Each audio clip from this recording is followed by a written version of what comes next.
Halo semua, perkenalkan nama saya Davin Dias Alputra. Saya dari program studi Administrasi Server dan Jaringan Komputer.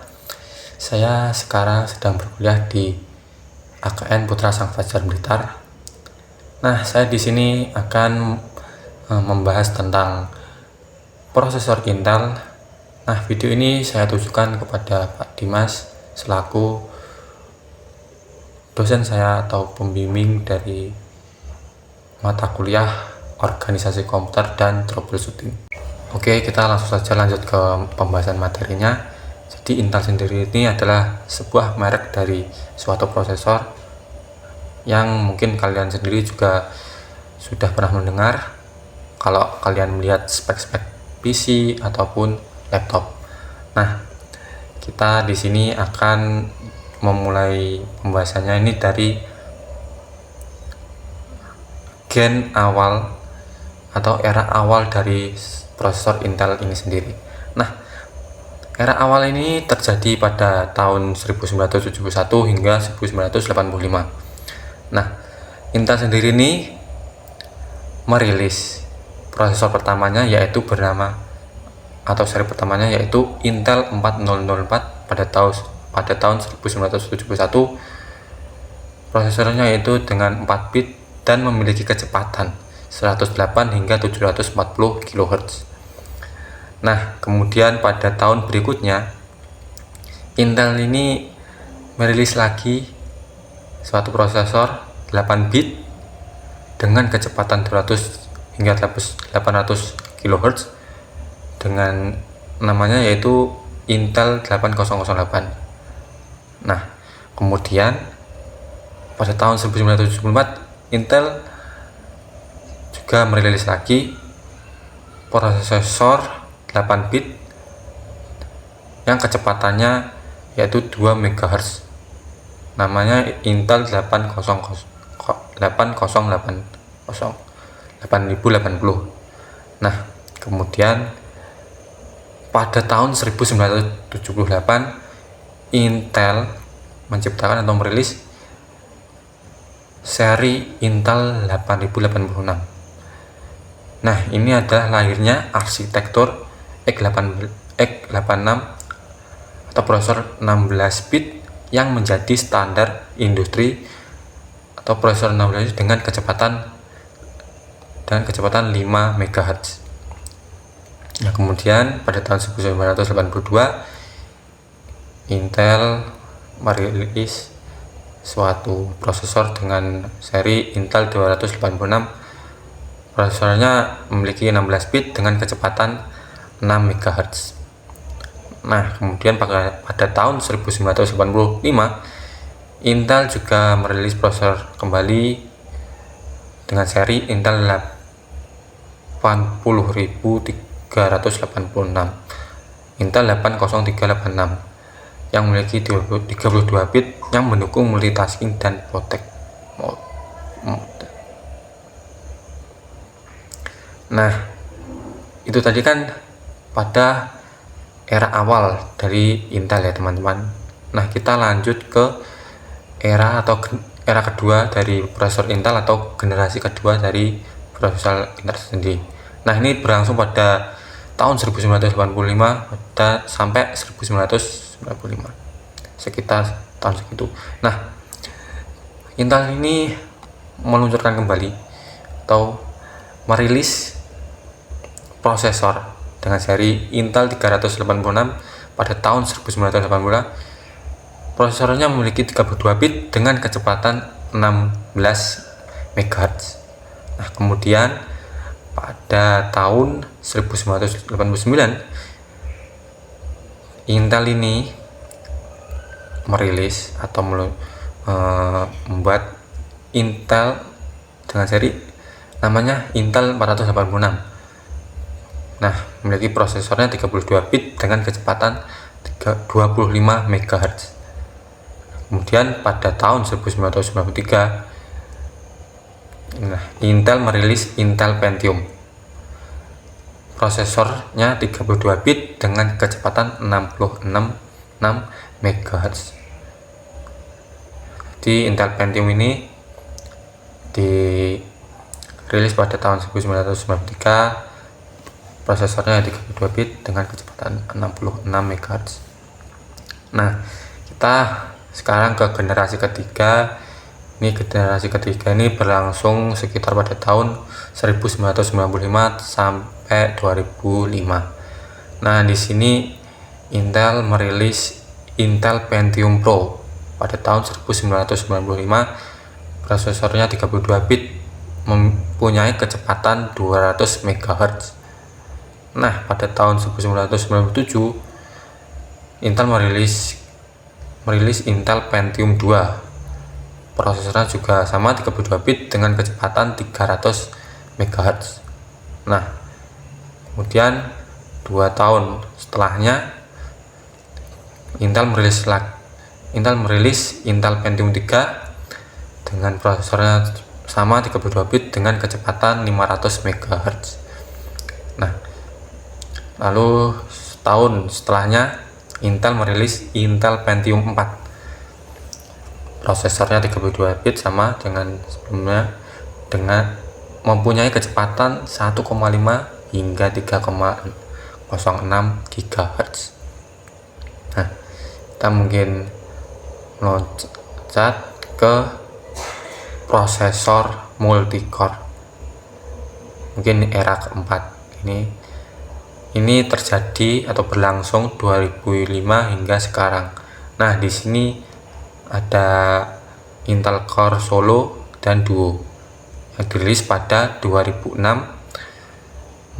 Prosesornya dual core dengan kecepatan 1,06 sampai 2,33 GHz. Kemudian Intel Core 2 memiliki prosesor 64 bit dengan kecepatan 2,66 GHz. Kemudian pada 2010 Intel mungkin merilis atau membuat Intel Core i3. Prosesornya dual core, mempunyai kecepatan 2,93 sampai 3,07 GHz. Nah, pada 2009 Intel merilis Intel Core i5 yang memiliki kecepatan 2,66 GHz ya, dan prosesornya quad core. Pada 2008 Intel ini merilis Intel Core i7 sama, prosesornya quad core dengan kecepatan 2,66 hingga 3,20 GHz. Nah, untuk Intel Core i9 ini dirilis pada 2017, rilisan pertamanya. Prosesornya dengan kecepatan mempunyai kecepatan 2,60 hingga 3,30 GHz dan prosesornya 10 hingga 18 core. Mungkin kita kembali lagi ke era Pentium dan Core pada 1993 hingga 2006. Intel Pentium tadi pada tahun 1993 ini peningkatan kinerja atau floating point pipeline-nya lebih mendalam, dan Pentium 2, 3, dan 4 pada era kedua, era Pentium dan Core tadi, itu fokus pada kecepatan clock yang tinggi.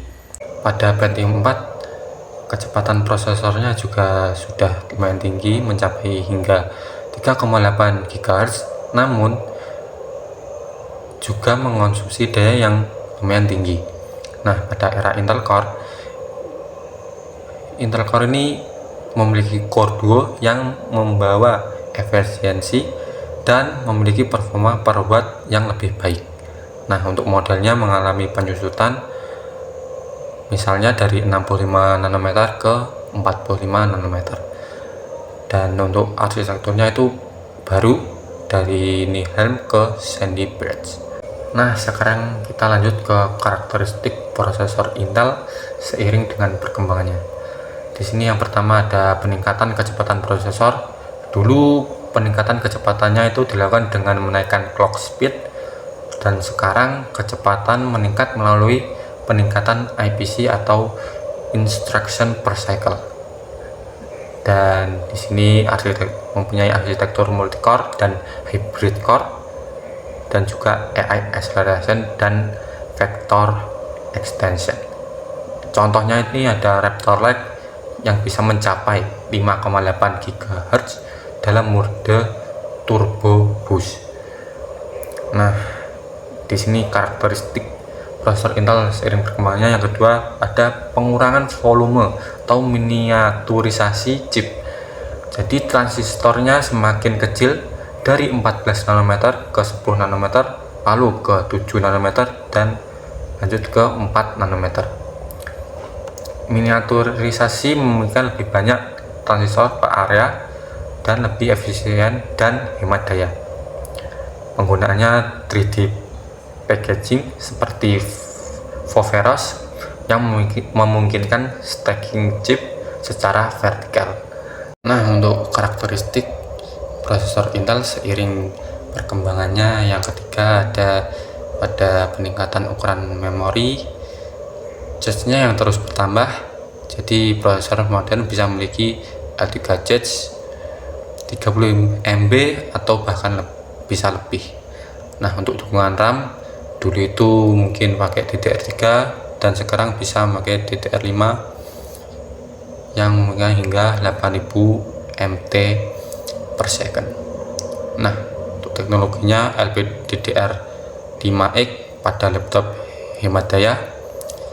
Teknologi Intel Optane sempat hadir sebagai bridge antara RAM dan SSD, tetapi kini dihentikan. Nah, untuk karakteristik yang keempat pada prosesor Intel seiring perkembangannya, yaitu peningkatan kecepatan dan kapasitas input ataupun output. Untuk PCIe atau Peripheral Component Interconnect Express, yang sebelumnya mungkin ada PCIe 3.0, sekarang tambah ke PCIe 4.0, dan sekarang sudah mendukung ke PCIe 5.0 ataupun 5T1. Nah, mungkin yang PCIe 6.0 itu sudah di roadmap untuk masa depan. Dan untuk kapasitas input outputnya juga terdapat Thunderbolt 4 dan juga USB 4 yang memungkinkan transfer data hingga 40 Gbps. Nah, untuk terdapat juga Wi-Fi 6E dan Wi-Fi 7 serta Bluetooth 5.x. Nah, untuk integrate GPU atau eGPU yang semakin cepat dan juga mendukung display eksternal hingga 8K atau 8K. Oke, mungkin cukup sekian pembahasan dari saya. Kurang lebihnya mohon maaf. Kalau ada tambahan atau komentar bisa ditambahkan. Cukup sekian dari saya. Terima kasih.